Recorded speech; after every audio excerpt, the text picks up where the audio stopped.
Application of Gauss law के बारे में बात करेंगे। और एप्लीकेशंस ऑफ गाउस लॉ के बारे में बात कर रहे हैं, उसमें सबसे पहले अपन मेन डेरिवेशन है बेटा, उनके बारे में हम क्या करेंगे, डिस्कस करेंगे। सबसे पहला जो डेरिवेशन आता है और जो इम्पोर्टेंट डेरिवेशन है, जो आरबीएससी और सीबीएसई दोनों ही बोर्ड में है, तो वो सबसे पहला डेरिवेशन है electric field intensity at a point due to uniform charge straight wire. पास में आ गया, एक स्ट्रेट वायर है और वो भी इनफाइनाइट लेंथ का है। किसमें है? Infinite.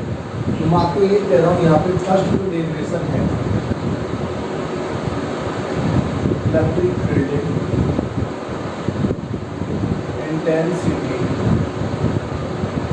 Field intensity due to long infinite uniformly charged straight या यूनिफॉर्मली चार्ज्ड वायर की बात करें, वैसे स्ट्रेट ही हमारे सिलेबस में वायर को लो या कोई कंडक्टर ले लो, इसकी तरह बात हम कर। अब देखो, इसके लिए इनफाइनाइट का मतलब होता है अनंत। क्या होता है बेटा? अनंत होता है। अनंत का मतलब ये नहीं कि जो आसमान में छेद निकाल दे, यानी जो पॉइंट, जैसे मैं इस बॉल के पास खड़ा हूँ, ये अब मेरे लिए बॉल कितनी लेंथ का हो गया? इनफाइनाइट लेंथ का हो ना, मुझे इसका टॉप दिख रहा है ना इसका बॉटम दिख रहा है।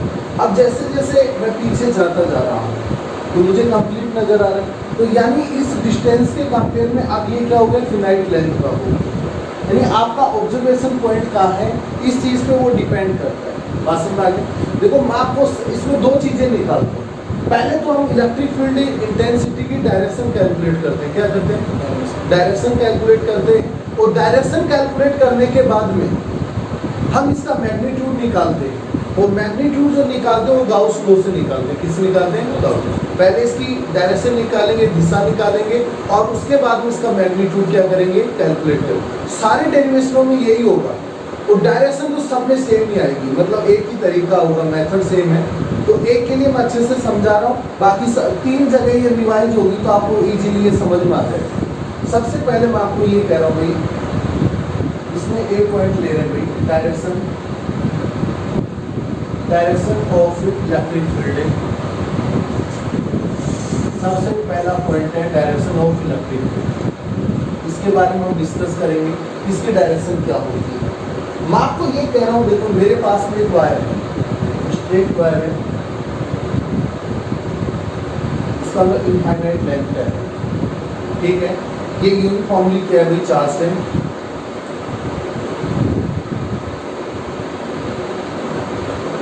पॉजिटिव चार्ज ले रहा हूँ, नेगेटिव भी हो सकता है, क्योंकि डायरेक्शन चेंज हो जाएगी, बाकी मैग्नीट्यूड वगैरह सब क्या होगा? सेम।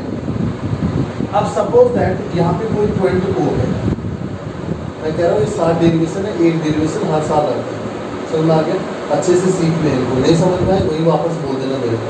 ये पॉइंट O है, और यहाँ पे पॉइंट क्या है? P है। बात समझ में आ गया? ये पॉइंट क्या है? P है। We want to calculate electric field intensity at point P। हम पॉइंट P पे क्या निकालना चाहते हैं? इलेक्ट्रिक फील्ड इंटेंसिटी निकालना, और ये डिस्टेंस स्मॉल r है। कितनी है भाई? Small r। अब मैंने क्या किया, अब देखो वही बात है, ये चार्ज पॉइंट चार्ज तो है नहीं, पॉइंट चार्ज तो है नहीं, और मैं आपको ये कह रहा हूँ कि इसकी जो चार्ज डेंसिटी है वो क्या है? लैम्डा है। लीनियर चार्ज डेंसिटी इसकी क्या है? लैम्डा। इस पॉइंट O से मैं L डिस्टेंस पे गया, कितनी डिस्टेंस पे? L, और वहाँ पे एक स्मॉल लाइन एलिमेंट लिया, बहुत छोटा, dl, उसमें चार्ज कितना है? dq। सपोज दैट कि भाई dl लाइन पे चार्ज कितना है? dq चार्ज है। और अब देखो, इसकी वजह से इसके ऊपर जो इलेक्ट्रिक फील्ड इंटेंसिटी होगा उसको मैं dE1 वेक्टर नाम दे रहा हूँ। क्या नाम दे रहा हूँ? dE1। आपको पता है लाइन जोइनिंग लाइन का लोग होता है इलेक्ट्रिक फील्ड इंटेंसिटी, और इसी तरह से सिमेट्रिकली इन अपोजिट डायरेक्शन इस पॉइंट को मैं A नाम दे देता हूँ। इससे नीचे गए वही L लेंथ, नीचे गए वही आप, और वहीं पे भी वही आप dl लेंथ का ले लो, dq चार्ज इसके ऊपर, ठीक है। अब आपको ये कह रहा हूँ भाई, इसकी वजह से जो इलेक्ट्रिक फील्ड इंटेंसिटी होगा उसको मैं dE2 वेक्टर नाम दे रहा हूँ, उसकी डायरेक्शन ये क्या ये बात समझ में आ गई? यानी एल लेंथ ऊपर हमने एक स्मॉल लाइन एलिमेंट लिया और एल लेंथ डाउनवर्ड डायरेक्शन में भी हमने एक स्मॉल लाइन एलिमेंट यूज किया, ठीक है। ये डीएल है और चार्ज इस पे क्या है, इस पे डीक्यू है, इस पे भी डीक्यू होगा, वो तो लाइन से। अब आपको ये कह रहा हूँ भाई देखो ये डिस्टेंस आर है, ये डिस्टेंस एल है, तो ये डिस्टेंस क्या होगा, अंडर रूट है आर स्क्वायर प्लस क्या होगा एल स्क्वायर।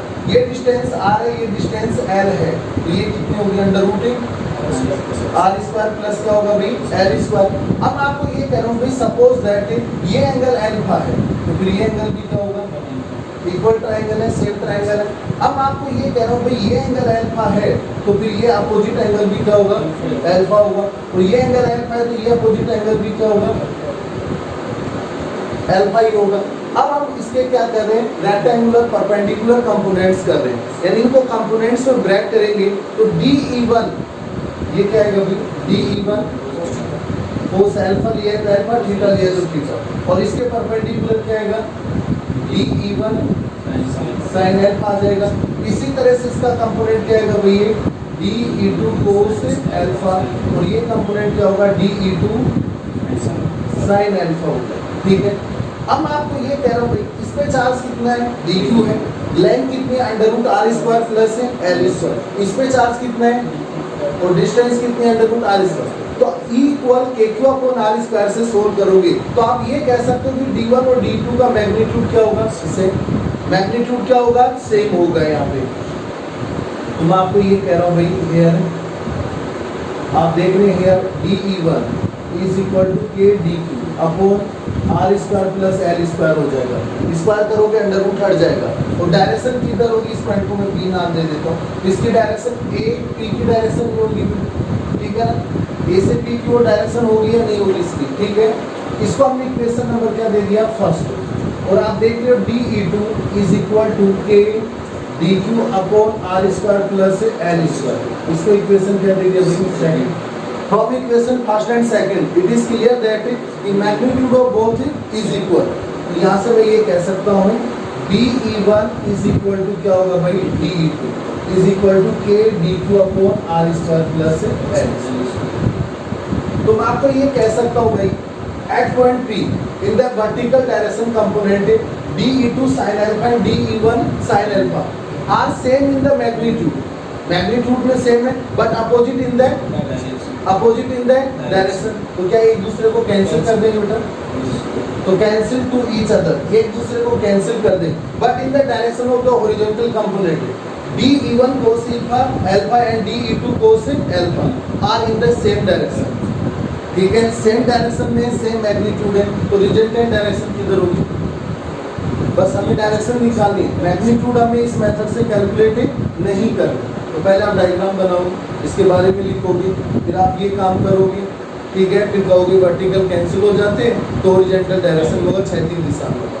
समझ में आ गया बेटा, बोलो जाता। तो ये बात होगी, तो मैं कह सकता हूँ भाई कि जो इलेक्ट्रिक फील्ड इंटेंसिटी की डायरेक्शन होती है वो वायर की परपेंडिकुलर होती है। क्या होती है, वायर की क्या है बेटा, परपेंडिकुलर है। अगर पॉजिटिव चार्ज है तो किधर होगा, आउटवर्ड डायरेक्शन, और नेगेटिव चार्ज है तो टुवर्ड्स हो जाएगा, इनसाइड बोल सकते हो, ठीक है। तो मैं आपको ये कह रहा हूँ भाई कि यहाँ पे ये रिजल्ट निकल के आया, ये याद रखना कि इलेक्ट्रिक फील्डिंग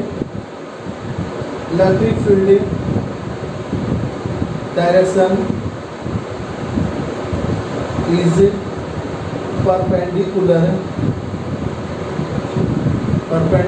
टू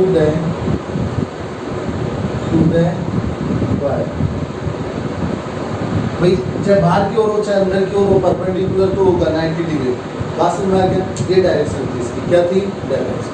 अब हम क्या करते हैं, मैग्नीट्यूड कैलकुलेट करते हैं, इसमें कोई दिक्कत है, इजी था। अब ये ध्यान रखना, वायर के परपेंडिकुलर, वायर के एवरी पॉसिबल डायरेक्शन, आप इधर लेते तो इधर ही आता, आप यहाँ लोगे तो इधर आएगा। तो in the every possible directions electric field intensity direction is that perpendicular to the wire. अगर पॉजिटिव है तो आउटवर्ड डायरेक्शन में, और अगर नेगेटिव है तो इनसाइड, ठीक है, टुवर्ड्स इनसाइड। क्या बात समझ में आ गया आपको। अब मैं आपको ये कह रहा हूँ, देखो थोड़ी लिख लोगे, देख देख के लिखना है, इसमें कुछ नहीं करना। अब हमें मैग्नीट्यूड कैलकुलेट करना है। क्या कैलकुलेट करना है भाई, मैग्नीट्यूड कैलकुलेट करना है तो उसके बारे में बताता हूँ कि इसका मैग्नीट्यूड कैसे कैलकुलेट होता है।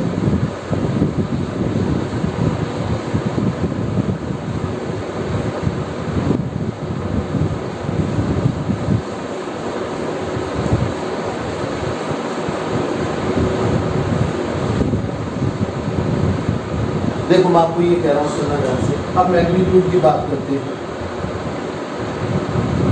Magnitude of electric field intensity,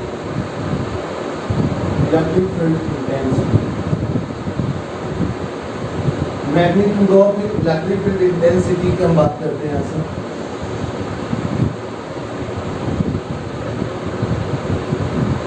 magnitude of electric field intensity. अब आपको ये कह रहा हूँ भाई वो वायर तो सेम आपका,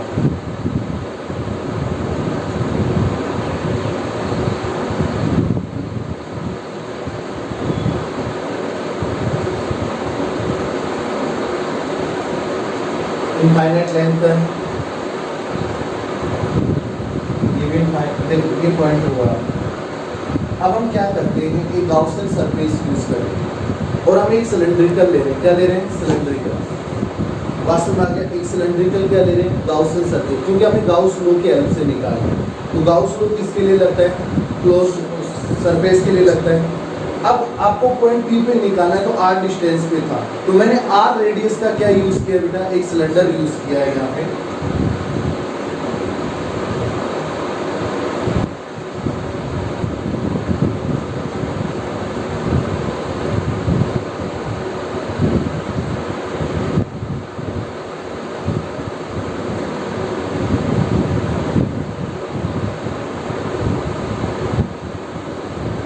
ठीक है, अब इसकी लेंथ मैं एल ले रहा हूँ, क्या ले रहा हूँ? एल।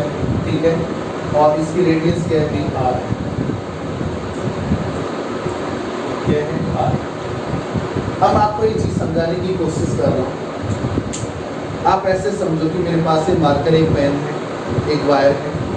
अब मैंने क्या किया? एक पेपर लिया और उसको मैंने कर्व शेप में कन्वर्ट कर दिया। फिर मैंने एक डिस्क ली, ऊपर लगा दी, एक क्या लगा दी? नीचे। ऐसा ही होगा। ठीक है, अब हमने ओलपिन ले ली। ओलपिन जानते हो आप? ठीक है, कागज लगाने करने के लिए काम आती है ओलपिन, जानते हो क्या? वो ली।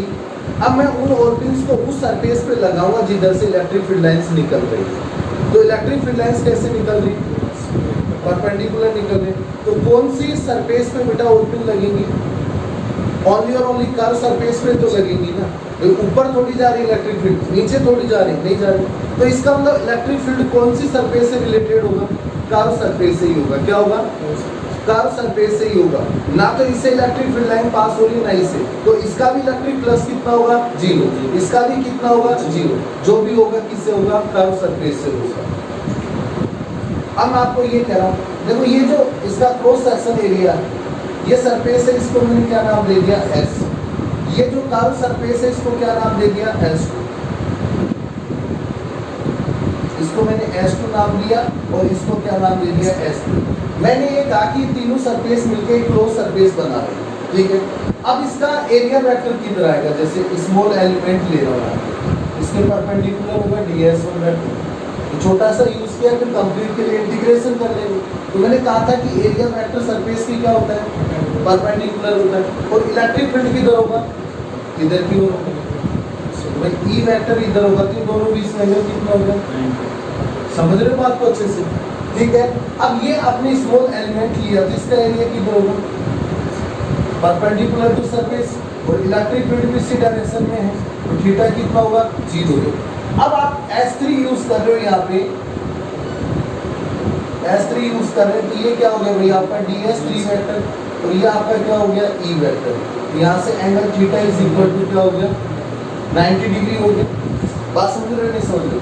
अब मैं आपको ये कह रहा हूँ, देखो यहाँ पे समझने की कोशिश करें। सबसे पहले according to Gauss law, B theorem लिख देना। B use a Gaussian surface cylindrical, it is length L, it is radius R, and B can divided in 3 surface S1, S2, S3। ठीक है, बात समझ में आ गई?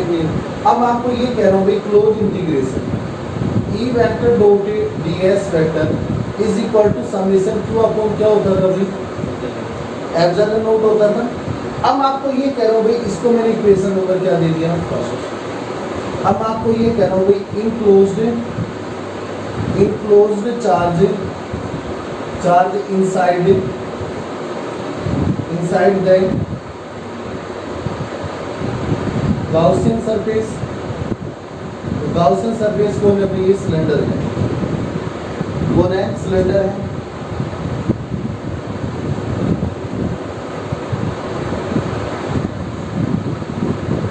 सिलेंडर सही है,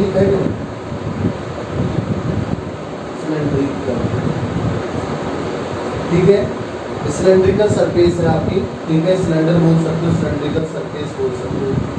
अब मैं आपको ये कह रहा हूँ, सुनना ध्यान से भाई, मैं आपको ये कह रहा हूँ कि हमें वो चाहिए जो इस सिलेंडर में आता है, बात समझ रहे नहीं समझ रहे। तो आपको मैंने ये कहा था भाई कि एक बात बताओ, चाहे कितना भी बड़ा वायर हो, सिलेंडर के अंदर तो उतना ही चार्ज आएगा ना जितनी उसकी लेंथ होगी। तो यहाँ से lambda is equal to summation q upon कितना आएगा, n। भाई linear charge density, charge upon क्या होता है, लेंथ। मैंने बार बार सीखा है, जितनी लेंथ लेते हो उतने का ही चार्ज लेते हैं। तो जितनी लेंथ लोगे तो वो इनसाइड हो जाएगा यहाँ पे इनक्लोज चार्ज।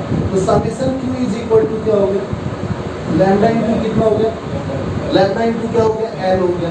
अब इसको इक्वेशन फर्स्ट में पुट कर देंगे। तो जैसे आप इक्वेशन फर्स्ट में पुट करोगे तो क्या आ जाएगा आपके पास में,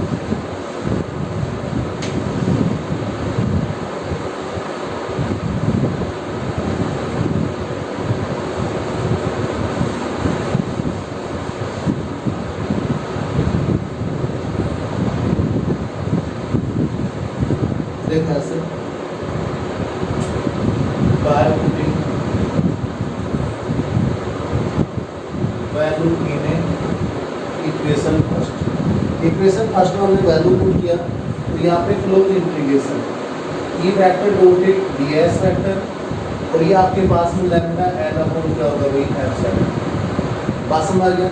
अब आपको एक चीज और समझाना चाहता हूँ कि भाई ये क्लोज जो बन रहा है वो तीनों से मिलकर बन रहा है, बात को समझना ध्यान से। तो मैं इसको ऐसे लिख सकता हूँ, close integration E vector dot ds vector is equal S1 surface के लिए ई वेक्टर डॉट ds1 वेक्टर। बात समझ आ गया। फर्स्ट के लिए ये हो गया प्लस, सेकंड के लिए S2, और ये आपके पास में ई वेक्टर डॉट क्या हो गया भाई, ds2 प्लस S3, तो ये क्या हो गया, E vector dot ds3 is equal to आपके पास में क्या हो गया, लैम्डा n अपॉन एप्सिलॉन। समझ में आया। अब बहुत सारे बच्चे पूछते हैं सर यहाँ पे क्लोज का साइन क्यों नहीं लगा है। तो ये तीनों मिलकर क्लोज बना रही है, तीनों मिलकर क्या बना रही है, क्लोज बना रही है। तो ये अकेली सरफेस क्लोज सरफेस नहीं है, इसलिए यहाँ पे मैंने क्लोज इंटीग्रेशन नहीं लगाया। भाई तीनों कंबाइंड होकर क्लोज सरफेस बनाती है।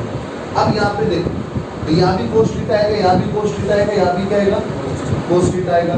अब इसको सोल्व करोगे ना, तो देखो यहाँ से भाई इन दोनों के बीच में एंगल कितना है, 90 डिग्री। तो S1 के लिए तो क्या हो गया, E dot ds1 cos 90 plus, अब आपके पास में कौन सा आ गया, S2। तो S2 के लिए क्या होगा, देखो E dot ds2 cos 0 plus S3, तो ये E डॉट ds3 और cos 90 is equal to lambda L upon कितना होगा भाई, एप्सिलॉन। तो cos 90 कितना होता है, cos 90 कितना होता है, 0। तो cos 90 0 प्लस, और cos 0 कितना होता है, 1 E डॉट ds2 प्लस, और cos 90 कितना होता है, 0 is equal to lambda L upon क्या आएगा भाई, एप्सिलॉन। मैंने कहा था ना कि कर्व सरफेस आएगा, बाकी सब 0 हो जाएंगे, पर वो हमें कैलकुलेशन में शो करना पड़ेगा। समझ में आ गया। नहीं तो मैं इस कर्व सरफेस का फ्लक्स लेके उसको इक्वल कर देता, आंसर सीधा सीधा भी आ जाता है ऐसा। अब E कांस्टेंट है तो इसको बाहर ले लो, जैसे E को बाहर लोगे तो क्या आ जाएगा आपके पास में, E को अगर मैं बाहर की साइड में लूंगा तो E D, ये कौन सा था, S2, और ये क्या आ जाएगा आपके पास में, ds2 is equal to lambda L upon क्या हो गया भाई, एप्सिलॉन। तो भाई सिलेंडर का जो कर्व सरफेस का एरिया होता है वो 2 पाई आर एल होता है। क्या होता है? क्या होता है? 2 पाई आर एल। तो यहाँ से ये हो जाएगा E into 2 pi R L, ठीक है, is equal to lambda L upon epsilon. ये इसलिए कहा है कि भाई S2 का जो कर्व सरफेस एरिया है वो 2 पाई आर एल के इक्वल होता है टोटल। तो मैं अगर थोड़ा थोड़ा सारा सम करोगे तो टोटल के इक्वल हो गया यहाँ से। तो अब आपके पास में L से तो क्या हो गया भाई, L कैंसिल हो गया, तो यहाँ से E इज इक्वल टू क्या आ जाएगा आपके पास में, E equal lambda upon 2 pi epsilon not into क्या आ गया भाई, R। बात समझ आ गया? तो lambda upon 2 pi epsilon not into कितना आ गया भाई, R आ गया। अब मैं आपको ये कह रहा हूँ, आप चाहो तो ऐसे भी छोड़ सकते हो, या आप इसको 2 से मल्टीपल और डिवाइड कर दो। 2 से मल्टीप्लाई और डिवाइड करोगे तो ये 2 lambda upon 4 pi epsilon not into क्या हो गया, R। आपको ये भी पता है 1 upon 4 pi epsilon naught is equal to क्या होता है कि इलेक्ट्रोस्टैटिक कांस्टेंट होता है, और यहाँ से E इज इक्वल टू क्या हो जाएगा 2a लैम्डा अपॉन कितना हो जाएगा, R। और इन वेक्टर फॉर्म में लेते हैं, तो इन वेक्टर फॉर्म, तो मैं आपको ये कह रहा हूँ भाई E vector is equal to 2k lambda upon R into R। R k is the unit vector and it is the represent the direction of electric field intensity। और डायरेक्शन हम पहले निकाल चुके हैं, क्या है भाई, perpendicular to uniform charge wire के, इस वायर के क्या है भाई, परपेंडिकुलर। समझ में? सीधा साधा close integration E vector dot ds summation q upon s। Gaussian surface लिया, 3 पार्ट में इसको डिवाइड कर दिया, 2 का 0 था, 1 का कैलकुलेट कर लिया, उसके अंदर टोटल चार्ज कैलकुलेट कर लिया, हमें दिया हुआ था इसकी लीनियर चार्ज डेंसिटी क्या है, लैम्डा। सच बोलो, समझ में आया? समझा? आसान सा डेरिवेशन है, हर 2-3 साल में एक बार ये डेरिवेशन पूछ लिया जाता है। पक्का? इसमें ग्राफ भी बनवा लेता है, नहीं भी बनवाए तो आप बना के आ जाएगा। इलेक्ट्रिक फील्ड इंटेंसिटी और डिस्टेंस के बीच में ग्राफ बना दें, या लीनियर चार्ज डेंसिटी और डिस्टेंस के बीच में इलेक्ट्रिक फील्ड, ऐसे कुछ ग्राफ बन जाते हैं। इसके ग्राफ में बता रहा हूँ एक बात, तो आपको इनफाइनाइट लॉन्ग जो चार्ज यूनिफॉर्मली चार्ज वायर है उसकी वजह से इलेक्ट्रिक फील्ड इंटेंसिटी का फॉर्मूला क्या मिला भाई, 2k lambda upon R। 2k lambda upon R के क्या है, इलेक्ट्रोस्टैटिक कांस्टेंट है। वैक्यूम और फ्री स्पेस के लिए इसका वैल्यू कितना होता है, 9 × 10⁹ newton into metre square upon coulomb square, ठीक है। लैम्डा क्या है भाई, लीनियर चार्ज डेंसिटी। क्या है, लीनियर चार्ज डेंसिटी की डेफिनेशन क्या होती है, पर यूनिट लेंथ में जितना चार्ज प्रेजेंट होता है वही उसकी क्या होती है, लीनियर चार्ज डेंसिटी होती है। अब मैं आपको ये कह रहा हूँ देखो यहाँ पे, तो मैं ये कह रहा हूँ भाई ग्राफ है, graph between electric field intensity समझ गए होगे, एंड डिस्टेंस, यानी E और R के बीच में हमें ग्राफ बनाना है। तो इलेक्ट्रिक फील्ड इंटेंसिटी को E से और डिस्टेंस को किससे लेते हैं, R से। अगर R 0 होगा तो इलेक्ट्रिक फील्ड क्या होगा, इनफाइनाइट होगा, और जब R इनफाइनाइट होगा तो 0 होगा। तो ये कुछ इस तरह से आता है। आगे बस में आ गया। अगर ये ग्राफ आपसे बनवा ले, और किस किस के बीच में बनवाए, देखो ग्राफ है बिटवीन इलेक्ट्रिक फील्ड इंटेंसिटी